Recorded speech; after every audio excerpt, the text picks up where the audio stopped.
Hello and welcome to the program. I'm Amarachi Ubani. Here's what's coming up within the half hour.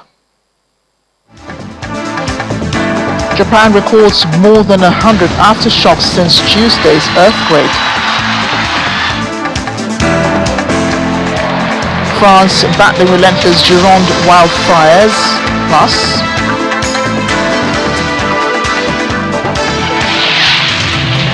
Saudi Arabia joins the US in airstrikes that is bringing back militia.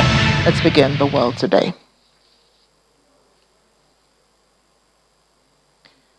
And we begin today in Japan's southwestern Kyushu region, which has had more than 100 aftershocks since it was struck on Tuesday by a powerful earthquake, which left at least 13 people dead.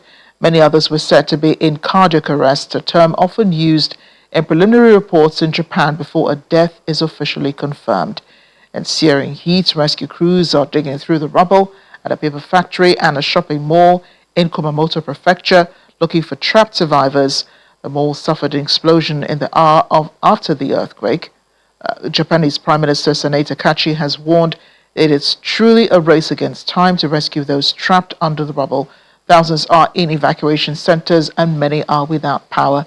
The Japanese Meteorological Agency is urging residents to be alert for the possibility of strong aftershocks. According to the public broadcaster, more than 4,600 personnel have been deployed to help with rescue efforts.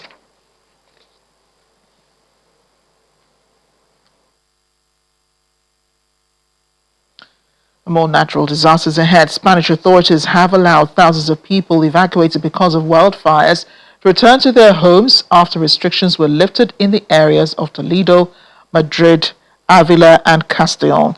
In the Madrid region alone, 24,000 people have been told they can return, and lockdowns on another 20,000 have been lifted.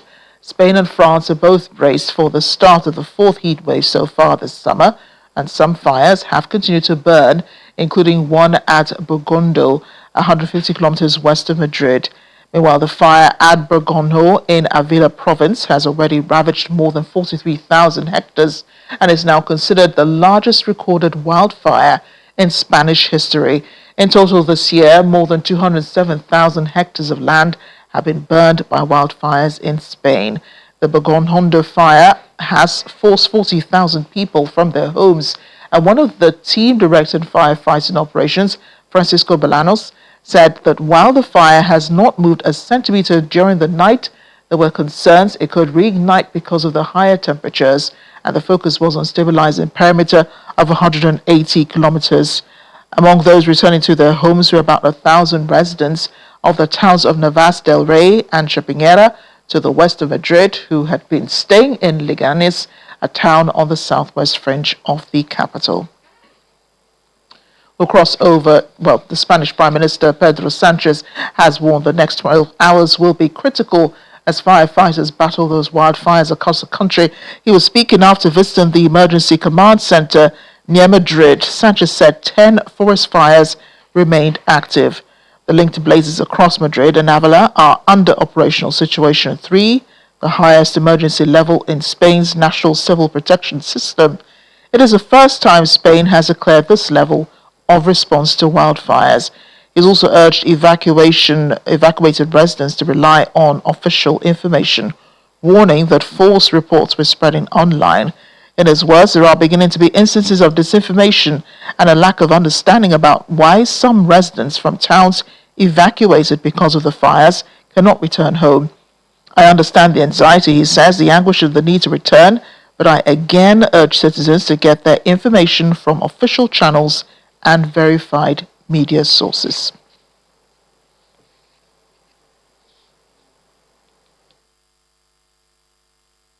We'll cross over into France now, which is battling the biggest wildfire, some of it refusing to die.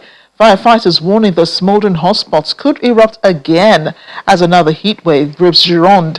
On Tuesday, firefighters moved through blackened woodland, hunting down hotspots as they raced to stamp out pockets of fire before flames tear through the scorched woodland once more. Gironde Fire and Rescue Service Communications Officer Eric Pitol said flare-ups often begin in the morning and can quickly race from low scrub into taller vegetation. The wildfire erupted near Sommes and Le Porge, northwest of Bordeaux, on July 22nd. It tore through more than 42,000 hectares, an area around 4 times the size of Paris, and forced more than 220,000 people to evacuate. The inferno also produced France's first recorded pyrocumulonimbus, a towering fire thunderstorm formed by intense heat. The rare and dangerous phenomenon can unleash lightning, violent winds, and fresh fires. It is more commonly reported during extreme blazes in Australia and in North America.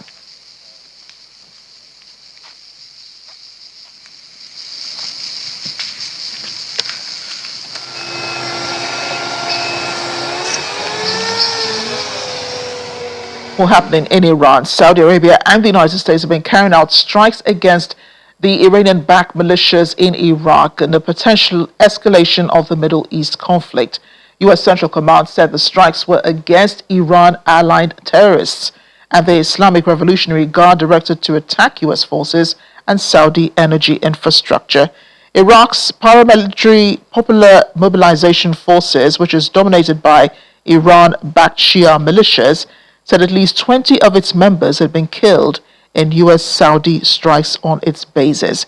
It comes hours after CENTCOM said Iran had launched missiles at U.S. forces in the Middle East in an attempted a surprise attack, ending a lull in hostilities.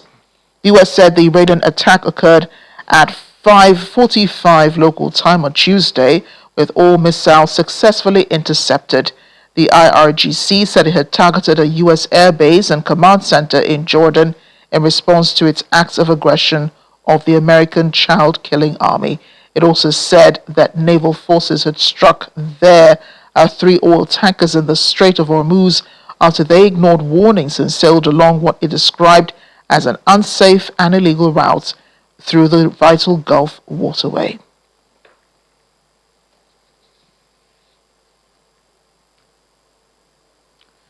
Let's bring in now former Israeli national spokesman Ilon Levy. Ilon joins us from Tel Aviv. Ilon, great to see you. I'm wondering if Israel is happy with Saudi Arabia's decision to join in the attacks against this unnamed militia group in Iraq. Well, I can tell you nobody is happy with the Iranian regime's continued aggression, and no one is happy with its proxy armies attacking everyone in the region. It's not just Israel that is fed up of the Iranian regime firing missiles and arming its proxy armies. The rest of the Middle East is fed up that the Iranian regime has been hiding behind terrorist armies that have fired missiles and drones at every country in the region. Saudi Arabia and the United States are now saying enough is enough. The Iranian regime cannot give weapons, drones, missiles to its proxy armies in Iraq to continue attacking the Middle East. And so we're seeing that what started with Hamas, Hezbollah, the Houthis, Iran's proxy armies attacking Israel, has now expanded to Iran's proxy armies attacking countries all around the region. And the whole region is fed up of the Iranian regime acting like a gangster state, hiding behind its proxy armies and saying this aggression has to end. Right, and Prime Minister Benjamin Netanyahu has been at the White House. I think yesterday he had talks with President Donald Trump. I still don't know the details of that. But do you think that this probably came up in their discussions, the fact that Saudi Arabia is joining in the attacks with the United States, but yet Saudi Arabia has not agreed to recognize Israel and to join the Abraham Accords, which will allow it produce nuclear energy for civilian purposes, as it says? Both Israel and the United States are describing this as a very good meeting, and that's because everyone knows that President Trump's patience with the Iranian regime has run out. There is a real chance he will go back to military action. He has no choice, and Israel is saying it will be ready to help the United States with whatever it needs. The Iranian regime is acting like a gangster state. It is acting like a mafioso. It is acting like a crime boss. The Iranian regime is still blockading the Strait of Hormuz. It's attacking ships trying to get through there. It's holding the whole global economy hostage because the world taught it that it can get away with it. So President Trump now says diplomacy isn't working with the Iranian regime. They're not opening the Strait of Hormuz the nice way. He may well have no choice but to go to war to force the Iranian regime to open the Strait of Hormuz and make it clear that no regime, not the Iranian regime, not the Houthis in the Red Sea. No one around the world gets to hold the global economy hostage and make prices around the world jump like the Iranian regime has been doing. Let's be clear. They have been forcing energy prices up around the world, making everyone in the world suffer to try to protect their illegal nuclear weapons program. President Trump is saying enough is enough, and Israel is ready to help its ally, the United States, with whatever support it needs.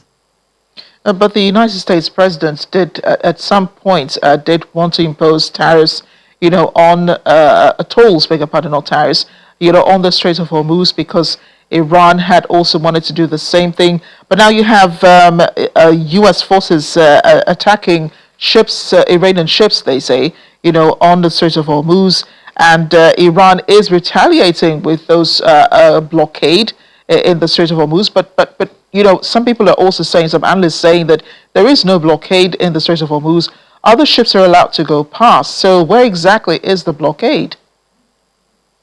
The United States says that it's imposed a blockade on Iranian ships, and the only ships that are getting out are the ones that it wants.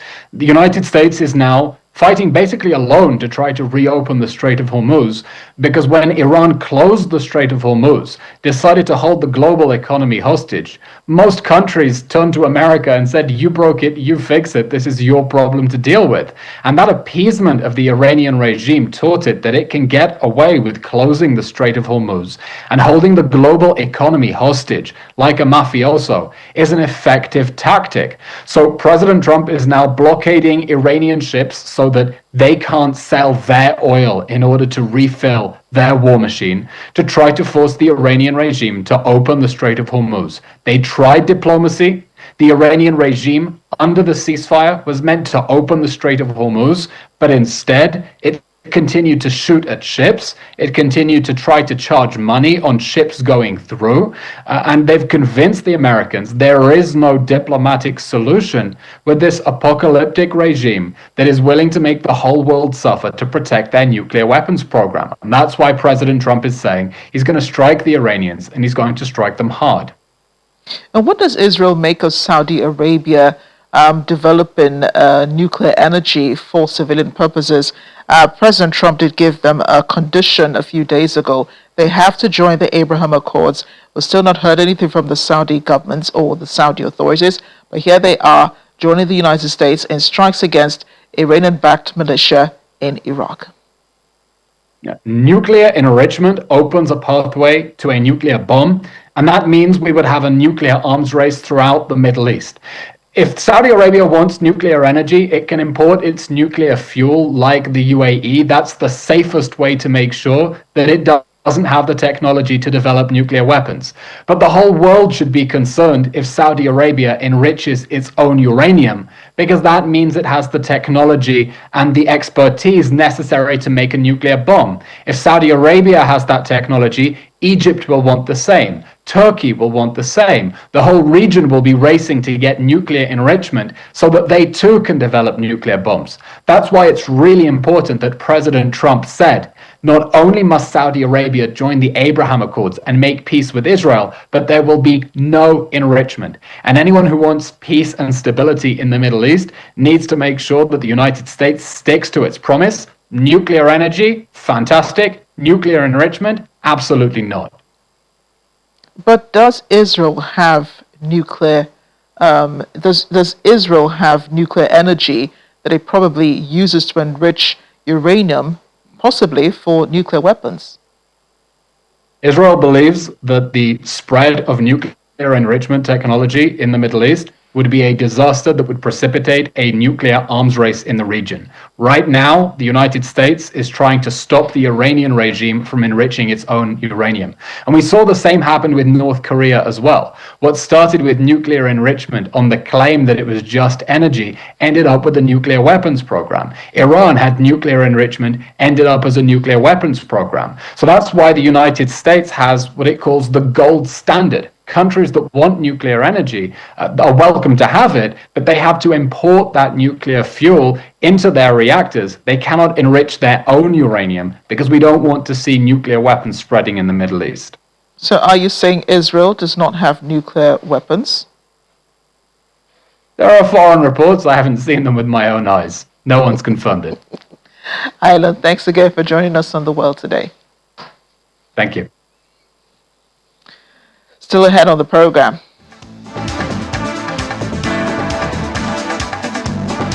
Oh, this is a sight to behold. You have to be there to see it. Hundreds of visitors, however, have been seeing it. The newly opened Shenzhen Natural History Museum. It's all the way in China. Stay with us.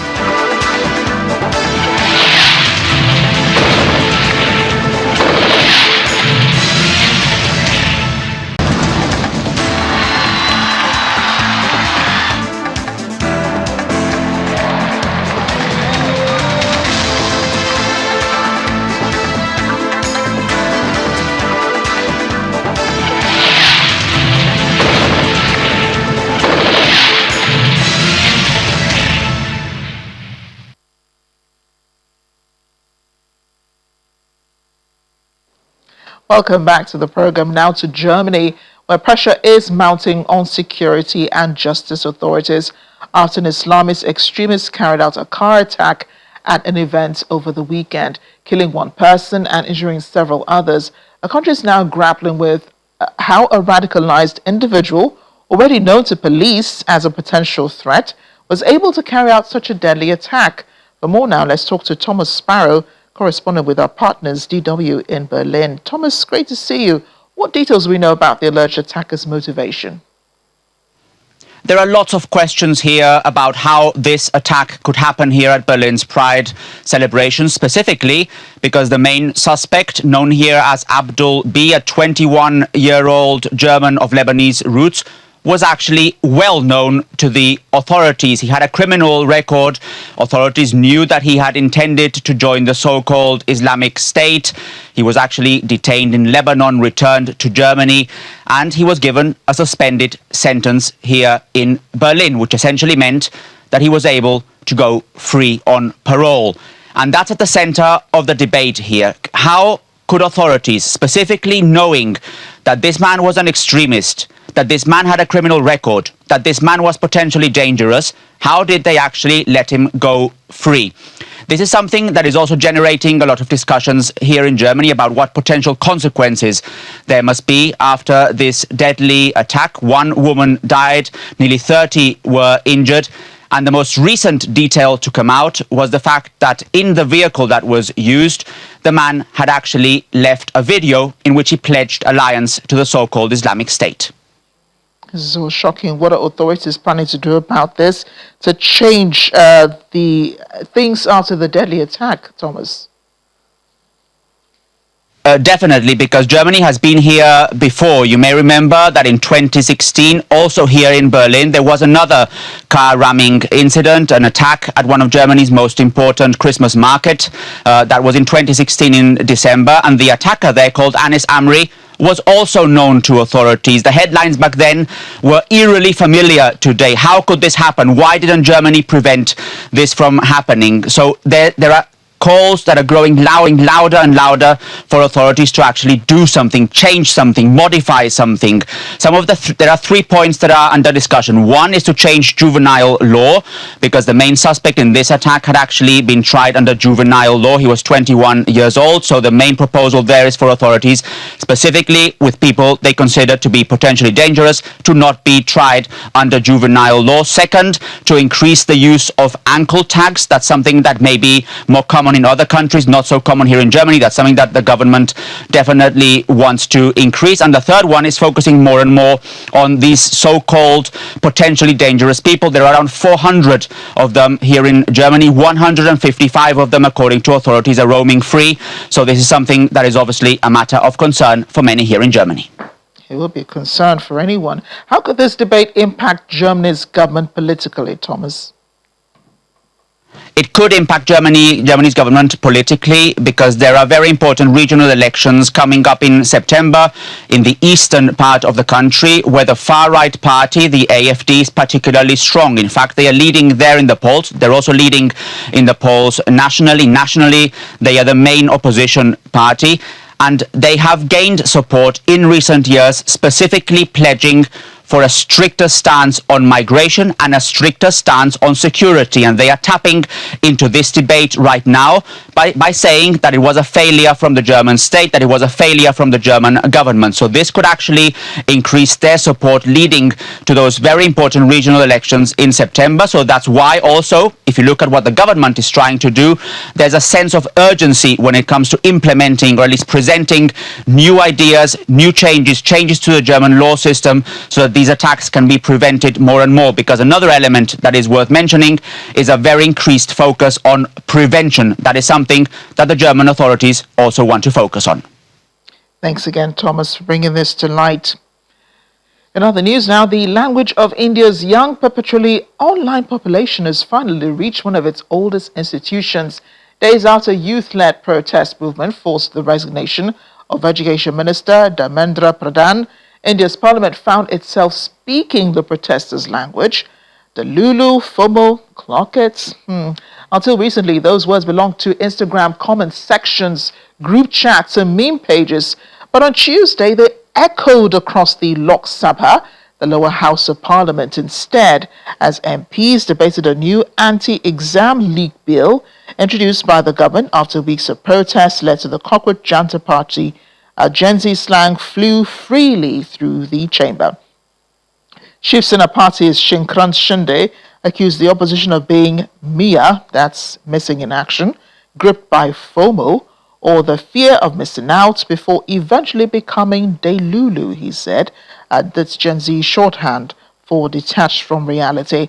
Congress leader defender Singh Huda, meanwhile, invoked the viral protest catchphrase, Waste Guna Huia, a deliberately nonsensical meme popularized during the demonstrations to poke fun at the government. Well, government lawmakers embraced the internet's lexicon as well. To other more serious matters, a former top U.S. health official, Anthony Fauci's Senate hearing became increasingly bizarre as he pleaded his Fifth Amendment right under the Constitution to remain silent and against self-discrimination when asked to explain what that meant at the COVID origins probe earlier today. Fauci explained that he had done, as he'd done to every question on the advice of counsel, he respectfully declined to answer any questions based on his rights. Earlier, Fauci had said that he was doing this because of one of the senator's obsession with calling for his prosecution. He repeated slanderous comments about him, according to Fauci, and recently his publicly releasing unredacted personal diary aimed at embarrassing and intimidating Fauci. Fauci's diary does state initially that experts were not in total agreement about the origins of the COVID-19 virus, later writing he was almost certain that the virus evolved naturally from a species jump, even though he kept an open mind about the possibility of a lab leak.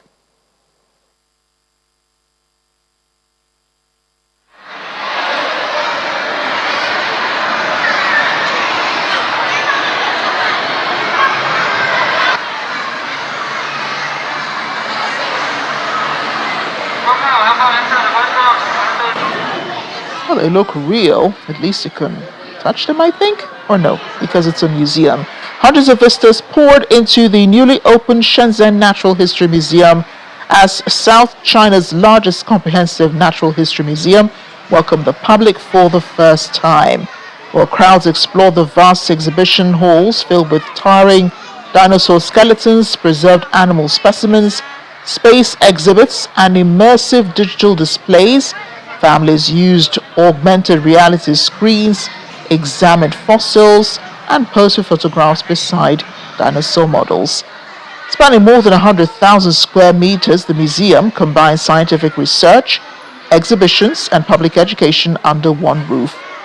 Its permanent galleries trace the story of Earth from the origins of the universe to the landscapes and biodiversity of South China through fossils, minerals, plants, animals, and interactive technology. Across the museum, digital projections, 3D displays, and augmented reality experiences explore dinosaurs, marine life, astronomy, and geology, making complex scientific ideas easier to understand. Organizers say the museum will help urban communities reconnect with the natural world while using artificial intelligence, virtual reality, and interactive technology to transform the traditional museum experience.